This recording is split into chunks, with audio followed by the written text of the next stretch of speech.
What's up, everybody out there watching this? Hope you're watching. Hope you enjoy this review I'm going to do. It's a review for it just ended. Pay-per-view's over. Pay-per-view is tonight. Ring of Honor's Global Wars 2016 pay-per-view. I thought it was going to be on Friday, because there are other few pay-per-views are on Friday night, but no.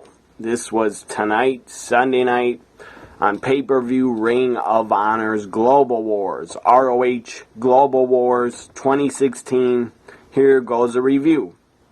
Started off with Dalton Castle, four-corner survival match. Winner gets a shot, number one contender. The winner becomes a number one contender for the Ring of Honor TV title. It was a four-corner survival. Dalton Castle came out with his boys. ACH was in it against Adam Page, against Roderick Strong, four-corner survival, and it was pretty damn good. As I said, it was the first match. It kicked off the pay-per-view. It was pretty damn good. It could have lasted a little bit longer, but I was happy with it. During this match, you had hard chops. I mean, really hard chops. From ACH to Adam Page. That was good stuff. And when I say chops, I'm talking about stuff like that. Knife edge chops. You know what I mean. So, before I talk about the rest of the match, let me go to my Twitter poll and see what the people out there that saw Global Wars, that watched it. Hopefully you ordered it on pay-per-view and you supported Ring of Honor. I hope you didn't watch on a live stream, because in my opinion, that is wrong. If you want Ring of Honor to continue doing pay-per-views, order their freaking pay-per-view. It's not that much. I think it's $30 only. So here we go. Rate tonight's Ring of Honor Global Wars 2016 pay-per-view. I put it out on Twitter 11 minutes ago. I had a 3 as a rating. Nobody's voted for 3. 3, 6, 8, 10. So far, 15% gave it a 6. 38% gave it a 8. And 47% gave it a 10 rating. So, pretty good rating from the people, the Ring of Honor fans that watch Global Wars, that voted on my poll. Thank you for voting. 26 votes have been cast. 47% give it 10. 38% give it an 8. 15% gave it a 6. So, thank you all for voting. So, as I said, the four-corner survival was on its way, and it was pretty damn good. ACH did a freaking springboard with a lot of notes written down. ACH did a springboard dive, jumped off the second rope to the outside over the top, taking out everybody. That was awesome. ACH got big. He was super over. He got a lot of ACH chants, and this match had a lot of this is awesome chants, I believe. And Roderick Strong, after the match, the winner was Dalton Castle. He wins it, so he's the new number one contender for the Ring of Honor TV Championship, or TV title. Dalton Castle will be, I believe, I don't know when, but he'll be facing there's a new TV champion in Ring of Honor, and he'll be facing him. So Dalton Castle wins, is a new number one contender for the TV title. After this match, Roderick Strong was really pissed. He was really, really angry that he didn't win. So that was a good match to kick off the pay-per-view. Good four-corner survival. Up next, we had Cheeseburger. Yes, that is his wrestling name. If you never saw Cheeseburger, he's like probably 140 pounds, 130 pounds maybe less. The guy's really skinny, but God bless him. He's tougher than me because he made it in pro wrestling. So Cheeseburger teaming up with one of his idols. Probably grew up watching him like a lot of us did. Jushin Thunder Liger teaming up with Cheeseburger. Jushin Thunder Liger still, to this day, wrestles, I believe, full-time, or maybe part-time, I don't know. Jushin Thunder Liger still wrestles for New Japan Pro Wrestling, so good for him. I believe he's 51 years old. Maybe he's older. Maybe he's, I don't think he's 60, but whatever. I think he's 51 or 52. So God bless Jushin Thunder Liger. The guy is still damn good for his age. He definitely still has it. Jushin Liger and Cheeseburger teaming up to take on The Addiction. Christopher Daniels and Frankie Kazarian. The Addiction, pretty damn good team. This was a decent, pretty good tag match. It was entertaining. During it, you had Jushin Thunder Liger do his some of his famous moves that he's done for years. He did the rolling kick. First, he did his Liger bomb. He hit that during the match. Then he did his rolling kick that he's been doing for years. And then Cheeseburger actually gets the pinfall victory for his team. Cheeseburger pins Christopher Daniels. That was pretty damn funny. And then after the match, The Addiction attacks Jushin Liger and Cheeseburger. After the match, they beat the hell out of them pretty much. Up next was a Ring of Honor Tag Team title match. Tag titles on the line. War Machine defending against the Briscoes. Dem boys, man up. They looked damn ready, and they looked like they were going to kick some ass and win the tag titles, but it didn't happen. War Machine wins and retains the Ring of Honor tag titles. This tag match was damn good. During it, and War Machine had their face paint back on. They looked pretty damn cool, and they looked like badasses. During it, you had Hanson do a dive through the second rope, taking out all three guys on the outside. That was awesome. Also, you had Hanson running, or Hanson, I believe he jumped over the top rope or something like that. He goes through a table he goes through the ringside table, does Hanson. That was a good, cool spot. Also, you had, I believe it was, Mark Briscoe. Yes, it was Mark Briscoe. He hit a blockbuster neck breaker on the outside of the ring. That was pretty awesome. Also, during this, you had many forearms. I mean, vicious forearms. I'm talking about this. They were going back and forth, basically the entire match, hitting each other with a lot of forearms and a couple flying forearms. It was good stuff. It was hard-hitting, good tag team wrestling. It was great tag team wrestling from Ring of Honor and from these two teams. These two teams are great for Ring of Honor. They're great for tag team wrestling. Anyways, a lot of flying forearms, a lot of forearms, a lot of hard-hitting action, a lot of damn good tag team wrestling. So, as I said, I gave you a lot of the highlights of the match and spots. Anyways, War Machine wins. I was pretty surprised they won. If the Briscoes won, I believe they would have became 9-time World Tag Team Champions. That's damn impressive. The Briscoes are probably right behind the Dudleys, in my opinion, as the most decorated tag team of all time that are still living. Of course, the Road Warriors were one of the greatest teams of all time, most decorated teams of all time, but Hawk, sadly, Road Warrior Hawk is no longer with us. So I would say the Briscoes are right behind the Dudleys as probably some of the greatest teams of all time that are still alive and still wrestling to this day and still full-time on the road. So, damn good tag match for the World Tag Team titles. War Machine retains. It was damn good stuff. Damn good tag team wrestling. And I've always been a big fan of tag team wrestling. The finish was Hanson missed a moonsault. He actually did a moonsault, and he's like at least 300 or maybe 290 or 310 or something. Hanson missed a moonsault. That was damn impressive. He did a moonsault.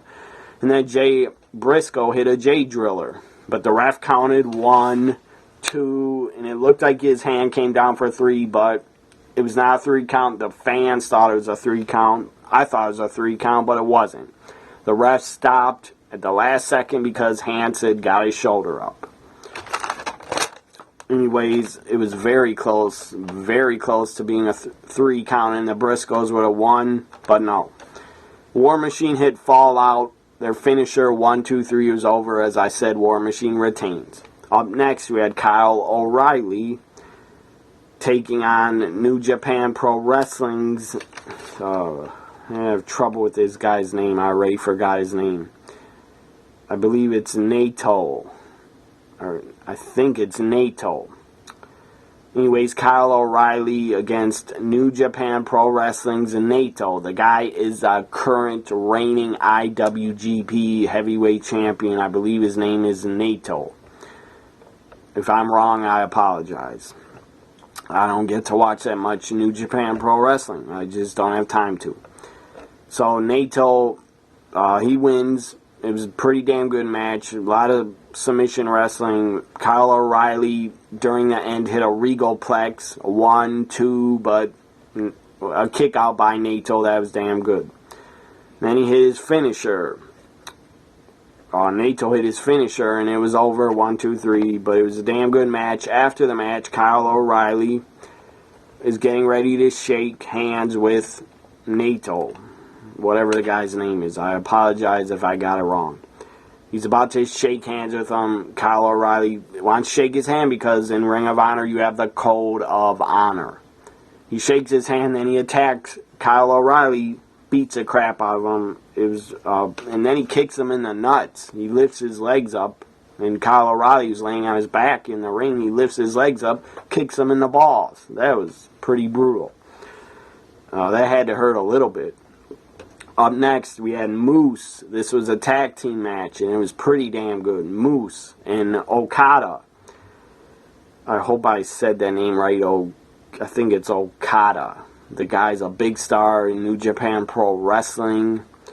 Okada and Moose teaming up to take on Michael Elgin and Tahashi,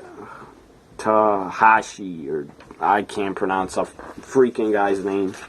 It's Michael Elgin and a wrestler from New Japan Pro Wrestling. The guy is very good. I just cannot remember how to pronounce his name. I think it's Tanahashi or something like that. And Michael Elgin against Moose and Okada. Before the match even starts, the two wrestlers from New Japan are in the ring facing off. They don't even lock up yet. Crowd starts chanting, "Holy shit, holy shit." The crowd is excited. Ring of Honor fans were excited. They are great, knowledgeable wrestling fans are Ring of Honor fans. They're giving them respect. Before the match even started, chanting "Holy shit." During it, they were chanting. Then they started chanting "New Japan, New Japan." Of course, for New Japan Pro Wrestling. Anyways, during this match, it was pretty damn good. You had Michael Elgin. The guy looked damn good in this match. Michael Elgin hit a running, or him and Moose basically were testing each other, doing running shoulder blocks up against each other. Neither man moved and gave up. And then the finish was Okada hits his finisher, the Rainmaker, and he pins Michael Elgin. Moose and Okada win.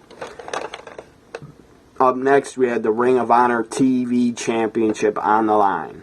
The TV champion, Tashi, or whatever the guy's name is. I apologize, I got his name wrong, I'm sure. ROH TV champion basically is a wrestler from New Japan. I can't pronounce the guy's name. Itachi, whatever his name is, against Bobby Fish. Bobby Fish, the challenger, trying to win the TV title. He's tried over and over and over. He couldn't get the job done before. This was a pretty damn good match. Tim, whatever the guy's name is, the TV champion from New Japan, did a sick headbutt to Bobby Fish. It looked like it hurt like hell. And then he does a superplex off the second rope, I believe, or maybe the top, I forget, to Bobby Fish. That was damn good. So he hits a headbutt and then a superplex. Anyways, Bobby Fish wins and is the new Ring of Honor TV champion. So Bobby Fish In the future, will be defending against Dalton Castle. Congratulations to Bobby Fish. The guy's 39 years old. I didn't know he's that old. Congrats to him. The guy's a great worker and deserves to have a title in the Ring of Honor. Referee stops the match, by the way, and the ref just stopped it because he made the call to just stop the match. That's how Bobby Fish won. I believe it was by submission or knockout. It was a referee's decision. He stopped it. So Bobby Fish wins, becomes a new TV champion. It was good stuff. Up next, we had the 8-man tag team match, the Bullet Club. With their partners, where did I write that stuff down?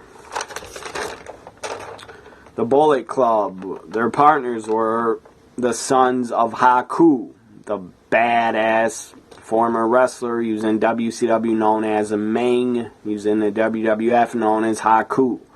His sons, the guy, Haku's tough as hell. Probably the toughest man in wrestling, past or present. His sons look very tough, like they could kick some ass. Bar fight or street fight is the Sons of Haku. Their tag team name is the Gorillas of Destiny. So the Gorillas of Destiny teaming up with the Young Bucks. They're all part of the Bullet Club. I wonder where they took that from. You know where they got it from. And it's not the NWO. Probably from the Click. Because that's the first time I became aware of it. I think the Click started that. In wrestling anyways.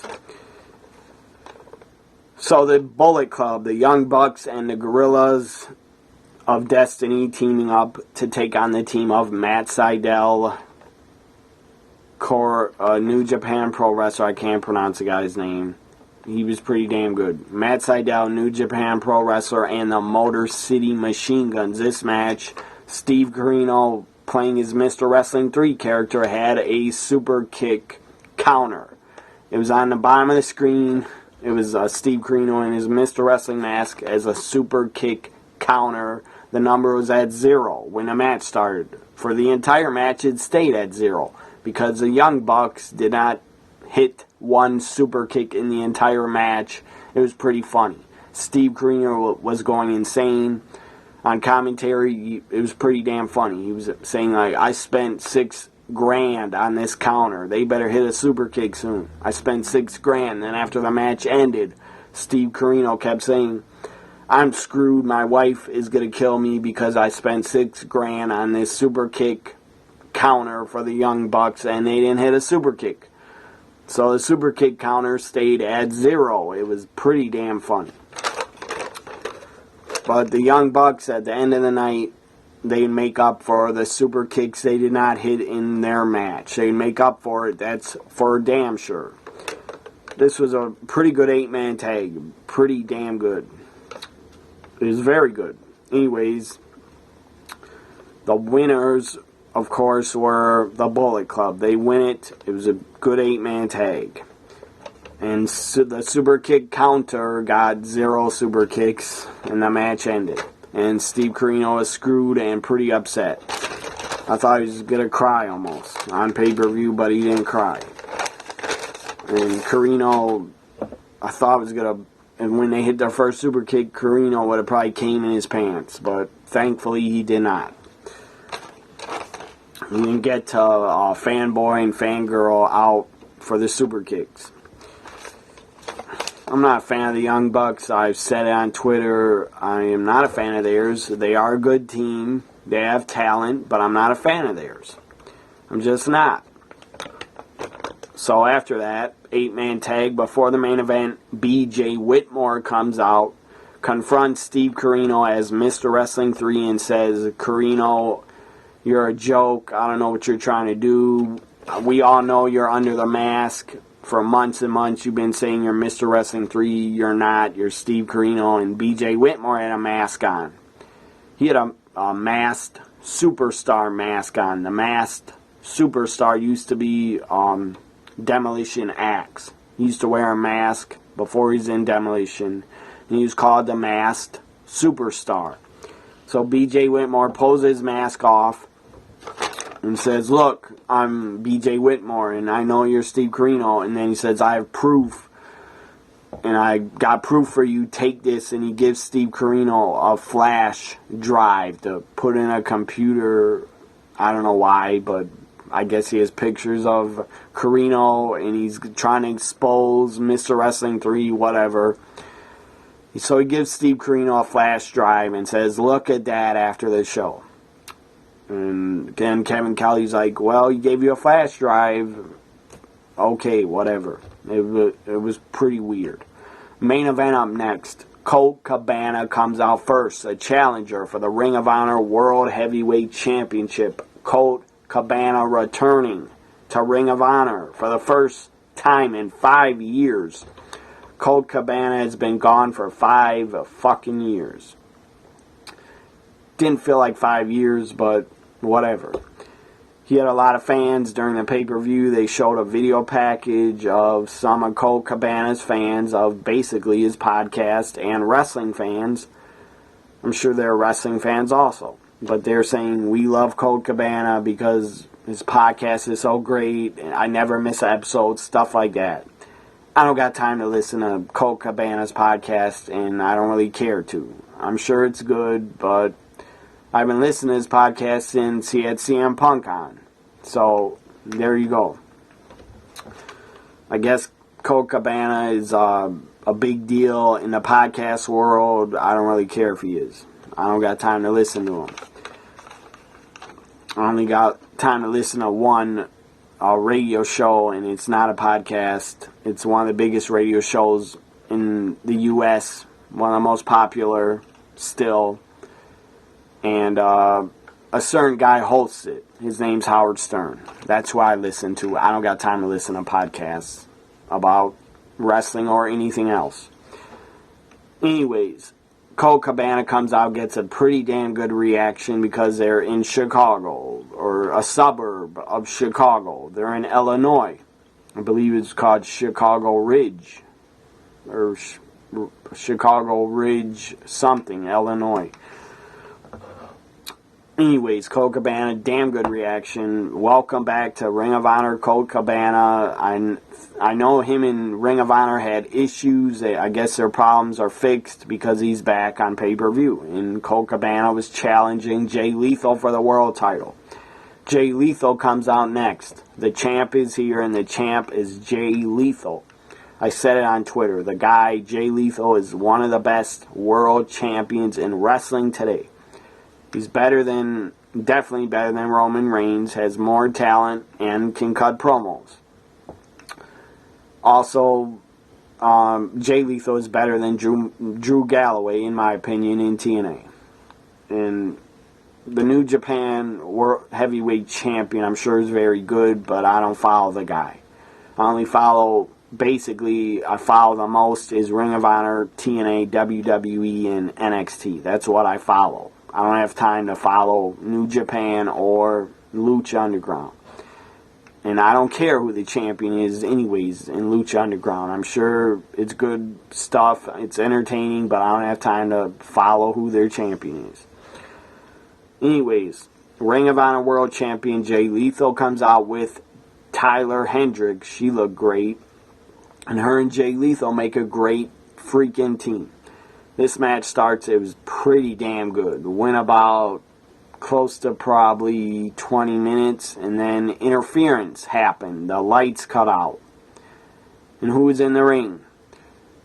I believe as the lights came back on, the Young Bucks were on the outside of the ring. And Tyler Hendricks got thrown out from ringside because she interfered 3 times in the match. So she was thrown out from ringside, she returned.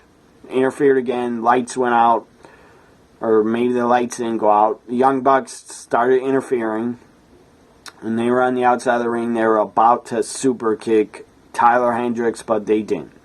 Instead, they super kicked, I believe, Colt Cabana, and then they super kicked Tyler Hendricks. That got a big pop, big reaction. And then the crowd was chanting super kick, over and over and over. Because they're marks for the Young Bucks. I'm not a mark for the Young Bucks. I'm not a fanboy for the Young Bucks.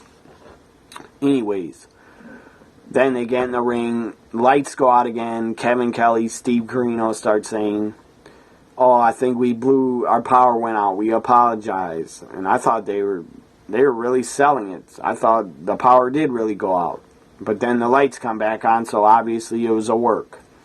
The lights come on. The Young Bucks are in the ring with Adam Cole. He's wearing a Bullet Club shirt.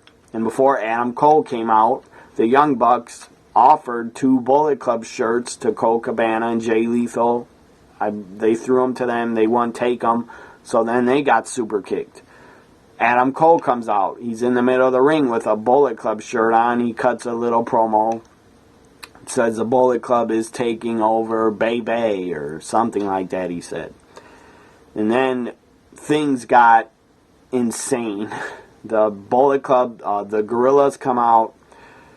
The Guerrillas of Destiny come out, part of the Bullet Club, Haku's sons. The Young Bucks are beating the hell out of Jay Lethal and Colt Cabana.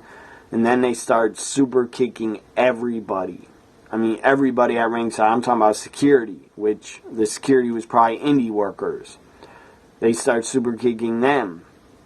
They super kick Kevin Kelly, the play-by-play guy. They super kicked even Mr. Wrestling 3, their favorite fanboy, Steve Corino. They super kicked him. He went down. Then the Young Bucks took over commentary. They got on commentary. That was pretty funny. A couple things they said on commentary.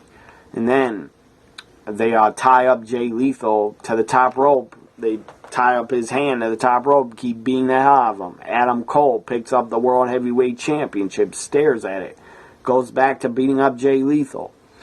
And then you had a cameraman. A cameraman got super kicked. The camera fell down sideways and was looking sideways in the ring. And then one of the Guerrillas, one of Haku's sons, power bombed a security guard through a table on the outside of the ring. They had the table spray painted BC for Bullet Club.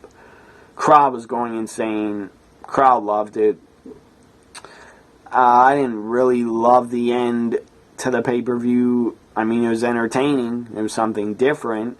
It was cool. It was a cool way to end a pay-per-view, but I would have liked to see a finish in Colt Cabana versus Jay Lethal. But whatever. Jay Lethal's still champion, so I'm happy about that. He retains the title because the match basically ended in a no contest. The referee got super kicked. The Ring of Honor senior official was super kicked. As I said, cameraman was super kicked. Security guard was powerbombed through a table. What else?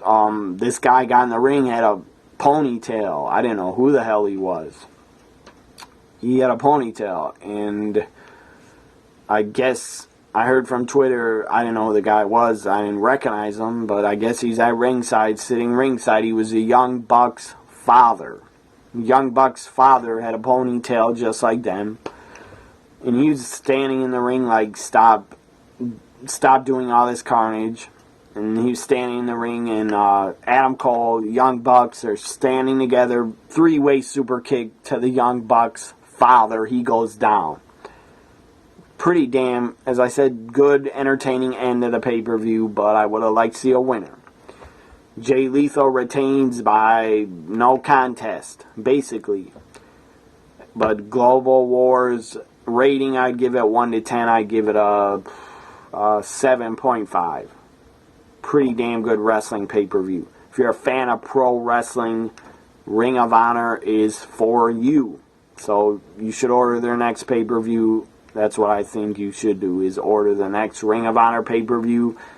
If you're a true wrestling fan, if you're a big fan of Ring of Honor, support them and order their next pay-per-view.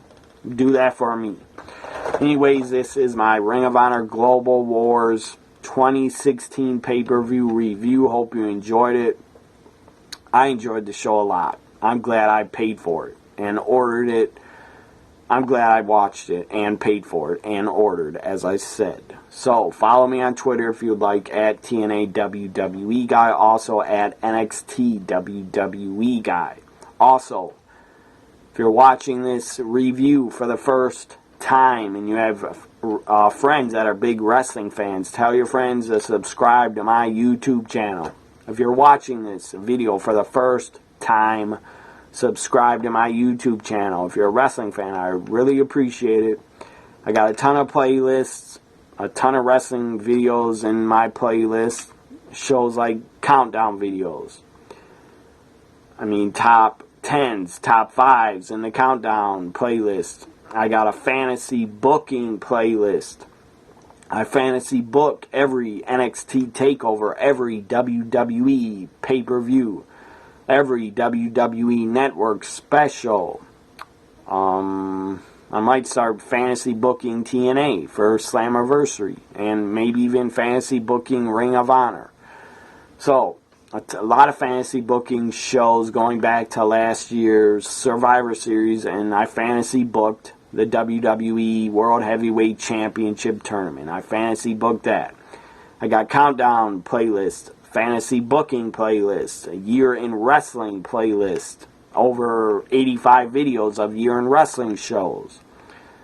Wrestling tribute shows for wrestlers that have sadly passed away way too soon. A lot of tribute shows for Vern Gagne, Balls Mahoney, Axelron, Chyna, Nick Bockwinkel. I've done tributes for them. Tributes also for Roddy Piper and Dusty Rhodes. Last year, sadly, they passed away, along with Vern Gagne last year. And what other playlists do I have? TNA predictions and reviews of their Impact on Pop shows. Also, I'll be doing a prediction for Slammiversary, which I believe takes place in June. And then I'll do a review also for TNA Slammiversary 2016. Also, I have a playlist for NXT reviews of their TV and NXT TakeOver reviews and predictions. I have that in a playlist.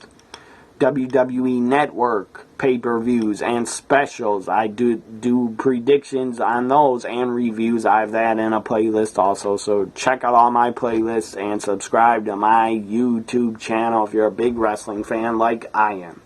Bye for now, everybody. Have a great Sunday night or Monday night or whatever. Have a great week or weekend whenever you're watching this. Bye for now.